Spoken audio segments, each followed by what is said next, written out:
Here's how ultra-rich people hide their money. Private safes.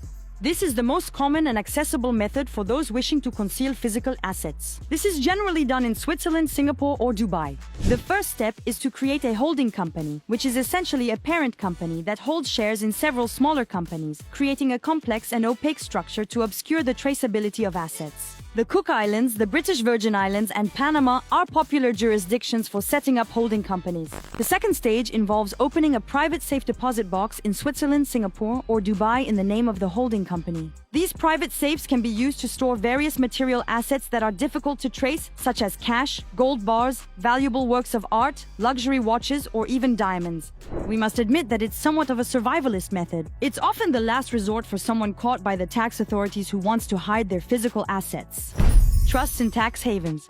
The idea of a tax haven is hiding one's assets by not owning them to avoid paying taxes. The first step is for the person to create a shell company, which is a completely fictitious company where they place real estate or investments. Afterward, the individual signs what we call a trust. This crucial legal act formally enables the transfer of management and ownership of assets. These are then given to a trustee, either a reliable individual or a specifically designated organization. As a result, the assets are no longer in the name of the person seeking to conceal their money, enabling them to evade taxes. Among the most famous of them are the British Virgin Islands and the Cayman Islands, as are countries like Monaco, Singapore, and Switzerland.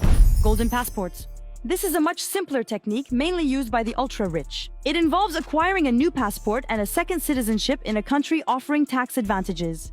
And no, this isn't for enjoying the country, but for hiding one's money. Having a second identity helps one evade authorities' radar, which is ideal for exchanging banking information internationally and opening accounts abroad without attracting attention. Some nations have even turned this system into a lucrative business. For example, in St. Lucia, you can obtain a passport by either paying $100,000 to the state or investing $200,000 in real estate over 3 to 5 years. Now let's focus on those who have so much money, they share it with others. Foundations.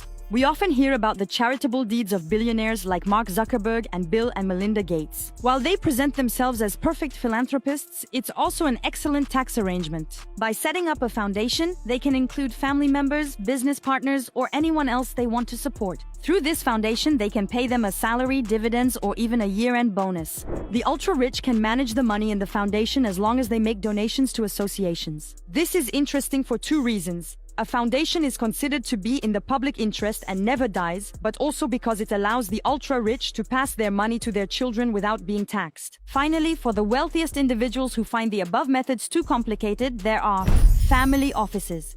These private structures were created in 19th century America by great families like the Rockefellers, who needed an in-house team of professionals to manage their family wealth. Since then, these family offices have multiplied, with offices worldwide in cities like London, Geneva, Hong Kong, and Singapore, managing the assets of one or more ultra-rich families. This is interesting because management is delegated and regulated, meaning that family members can't do whatever they like with the family assets. Additionally, as with a foundation, this wealth can be passed to one's children without being taxed, as it is already in the family office. Overall, whether abroad, in safes, or within the family, the rich are becoming increasingly ingenious in protecting their money.